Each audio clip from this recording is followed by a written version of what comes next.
No,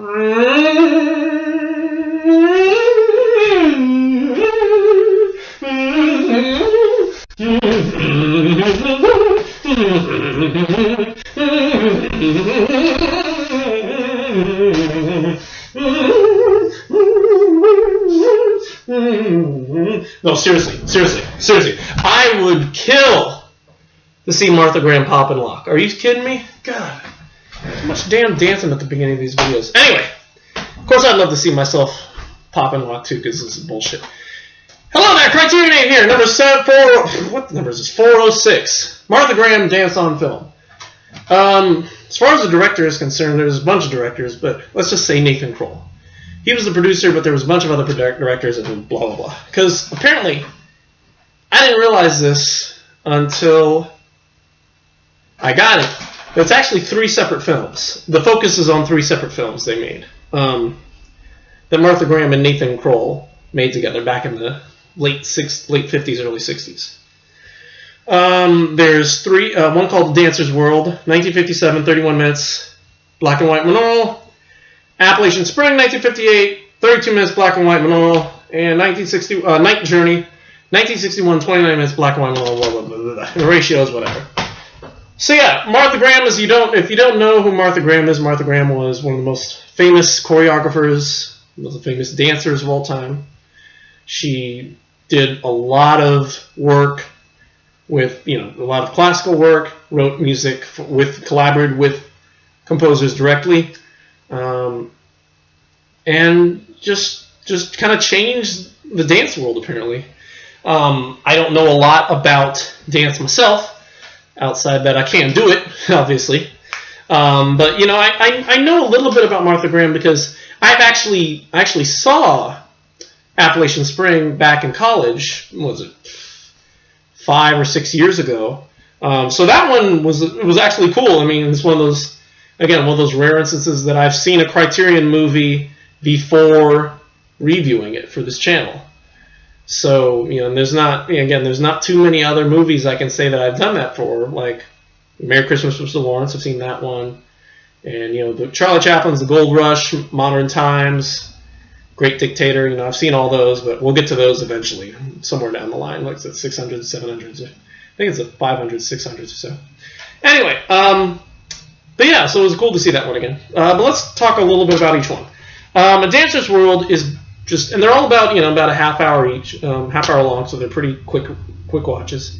Dancer's World is sort of just kind of like a behind the scenes look at Martha Graham. It's filmed. It's not really behind the scenes. It's just sort of a dancer's look. A lot of her moves. She narrates a lot of the film, and her dancers are showcased throughout the film, and we see them, doing dances and all that. And that's basically all there is. She gives a lot of, definitions of why she dances and all that. And it's funny, the word freedom comes up throughout in one sentence. And she gives a great quote about freedom, and it really resonated with me. But of course, I can't remember anything because, it's like 4 hours ago. I feel like all the supplements on the second disc and the supplements on the first disc. But anyway, so yeah, it's neat. Appalachian Spring, as I mentioned. Seen that one. It's basically the ballet that was written with Aaron Copland, the composer, and I guess they collaborated together, I didn't realize it was written with Graham in mind, excuse me, or something like that. But yeah, it's a trip. It's shot, all these are mostly shot on stages, and according to the supplements, there was actually a filmed version of it back from the 20s, or back the 20s or 30s, I think, or just an earlier stage performance. And there's a comparison of the two. There's a filmed version of the theater version, and then the TV version, and how they differ and all that. And what else? So yeah, I think Appalachian Spring is a beautiful Copland piece. I mean, a lot of his stuff is really good, but Appalachian Spring is one of the more lovelier pieces he wrote. So highly recommended just for that. And then Night Journey, which is a ballet written about gosh, I don't remember what it was. It's like based on Greek mythology. It has Oedipus in it, I think, and she plays Martha Graham plays Princess Wakana. I don't remember her name. It's set to music written by William Schumann, and yeah, it's another just the thing you can pull away from Martha Graham's dancing is that it's intense. It's very intense. Martha Graham lived a lot of her life through her music, through her dancing. I guess she was in love with one of her partners. They worked together. She wrote a lot of her dances with him in mind. And in the supplements, at one point, I guess it got hard for her to like authorize the dancers and all that, like get these people who apparently, like dancing in her place and dancing with someone else with her partner Eric in his place, somebody dancing at his place. So, I can understand that. It's kind of sad, when you get older. She was dancing up until like her 70s, I believe. Well into her 60s she was dancing. And so, yeah, and that's just a trip and a half, that she just had that. She was on her feet, for the most of her life. So yeah, that's basically all I have to say about the films. They are just basically just amazing dance pieces, and they really do showcase the life of someone who just put so much passion into her work. And that's all I got to say, really. That's all I can say about the films. I don't know if I should give each one a separate thing. I'll give the whole package an A. Give the whole package an A. You get so much Martha Graham in this package that if you can get your hands on it, I'd recommend getting it. I'm probably going to pick it up. I'll pick it up sometime soon, maybe in a little while. Hopefully, I don't know if I think it's still in print. I will definitely pick that one up in due time. So anyway, yeah. So let's see, disc one. So I think it's only on DVD right now. So let's talk about the discs. Disc 1, 3 films, as well as the comparison. I told you about the Appalachian Spring, comparing the two versions. There's an excerpt from an interview with Aaron Copland talking about Appalachian Spring, and he plays a little bit of it at the end. There's an essay narrated by Nathan Kroll working with Martha Graham, which I guess was recorded back in the 90s for Criterion, in 95, I think it said, which makes me wonder. It makes me wonder, was this... See, now I gotta look this up. Was this on Laserdisc? I guess that means it was on Laserdisc, but I didn't think it was on Laserdisc. I don't know these things. I'm a Blu-ray boy, Anyway, let's find out. Laser. What else is on here? Let's see. What the hell is also on here? Oh, yeah, there's an interview with Ron Simon, who's the curator of the Museum of Television and Radio. Talks about Nathan Kroll and his life. And there's the interviews with Eleanor Hamro and Miriam Arsham, the editors of the films. And then they talk about how they were edited. And I guess at one point, the interesting story is that one of them, at some point, the film, the Appalachian Spring, got off sync, like the recording, so they had to really work with what takes, work with the sound or something like that. And so, kind of interesting. Let me see. Oh, so there's nothing there. So I wonder why they recorded in '95. Maybe they had the DVD plan since then. Interesting. Anyway, so that's disc 1. Disc 2. Let's see.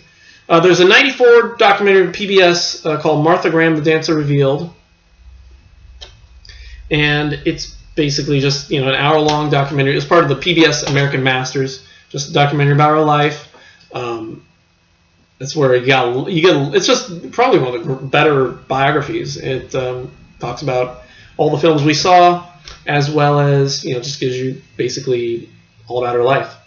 There's also a new feature featuring interviews with 6 of the dancers who were in her films, and there's also an excerpt from a 1975 filmed technique demonstration by Graham's company, narrated by Graham, which is just basically showing off different techniques she used with her dancers. And there's also some footage from her 1954 European tour, shot in kind of shot in, like on camera and stuff like that. So yeah, that's all I've got. Martha Graham, Dance on Film A. Good stuff. A trippy lady and trippy dancing to trippy music. Trippy. So we got some movies. So we're plowing along. I apologize. I said I was going to do this yesterday, but life happens as it tends to, as it's tending to quite a bit right now. I was unsure, and I'm still unsure as to how much I can get done right now. Just my life is so busy, and I don't know if I have time to get these Criterions done, but I'm gonna do my best. I'm gonna give it a fighting shot. So yeah, so right now we got that one. And so next on the Criterions, Malanoche. We got Malanoche. This one. And Days of Heaven. Days of Heaven, which you can't see because, of course, we got to put our logo right over the title. And Under the Volcano. Under the Volcano, yes. And, and the Eclipser. The Carlos Saura's flamenco trilogy is at work. I was actually stopped into work today, and I didn't pick it up. And, yeah, so I go back to work tomorrow. I may pick it up, and depending on where we are, I might pull the Eclipser out of retirement, and we might actually do those this weekend anyway, because I've got a busy weekend, and it would be easier to do. It'd be easier for both of us to do the shorter films.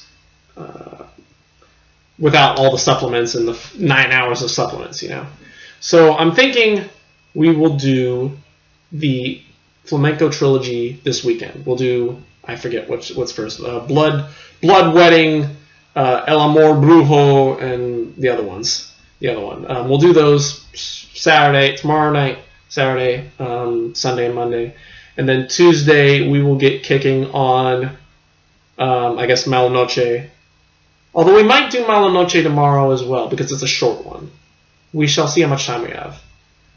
There's a chance we might do Malanoche, but we'll save Breathless until we absolutely, positively have to do that one.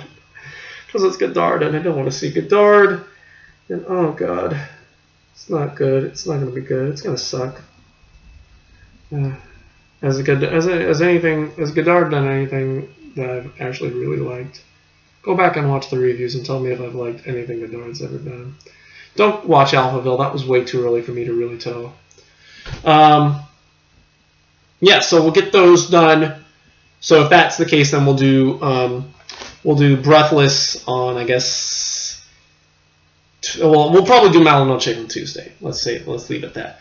Breathless we'll maybe do Wednesday, and then Days of Heaven we'll do Thursday. Under the Volcano Friday, probably Friday, and then next week.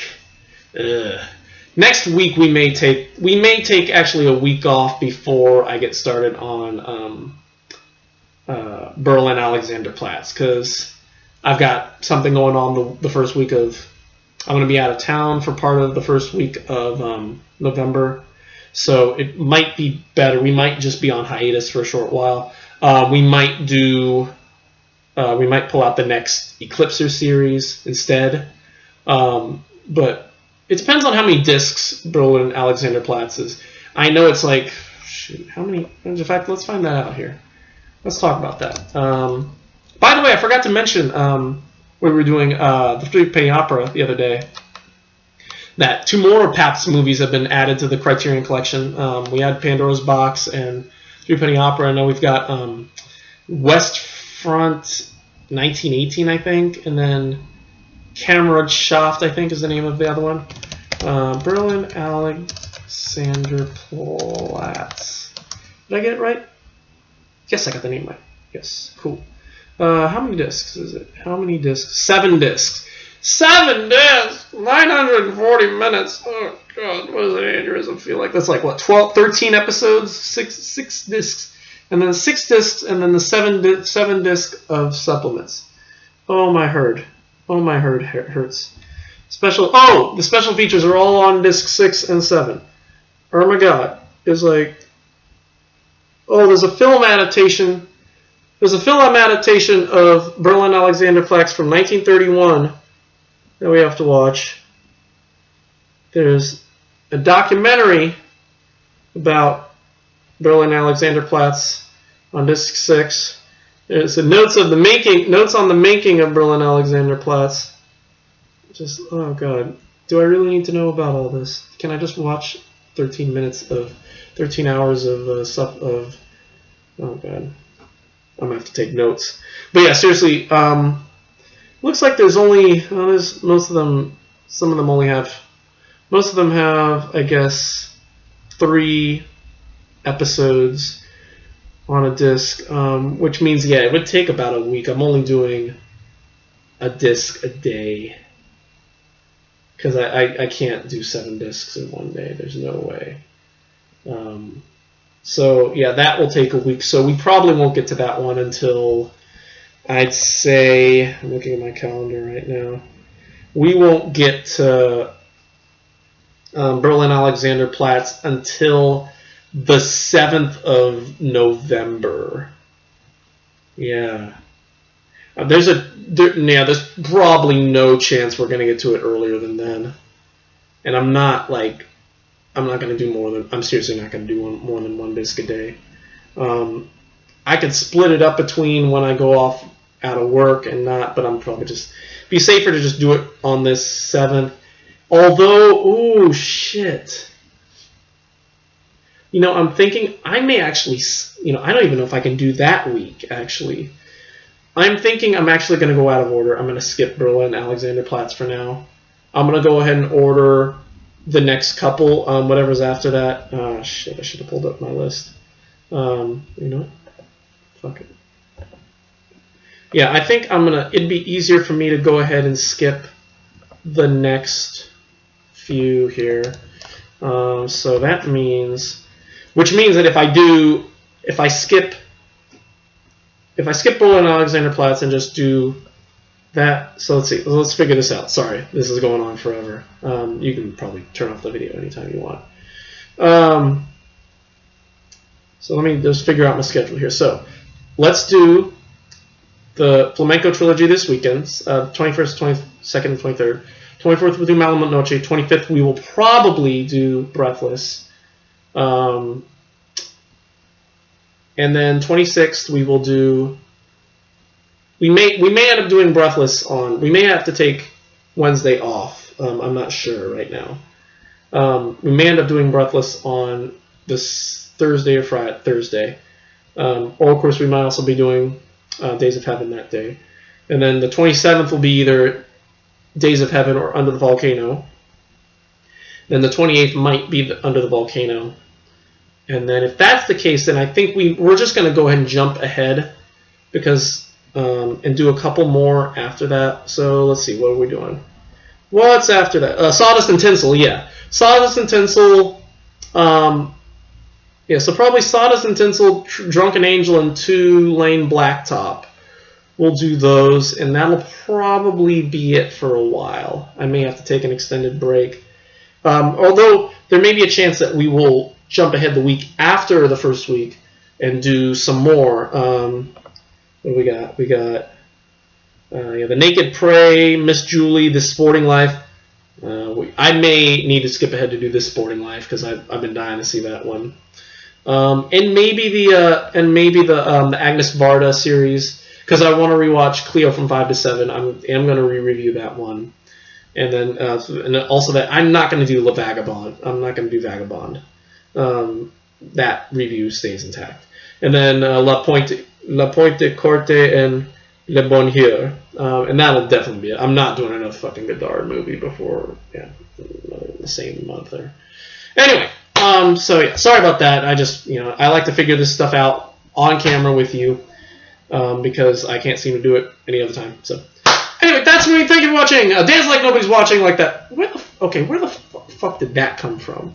Where's that Dance Like No One's Watching? Dance Like Nobody's Watching. Where the fuck is that from? Is that from Fame? Is it from Fame or something? Where is it? No. What the fuck is that from? Because I gotta know now. I gotta know because it's bugging me. Who the fuck's it? William W. Perky. You gotta dance like there's nobody's watching, love like your love will be hurt, sing like there's nobody listening, and live like it's heaven on earth.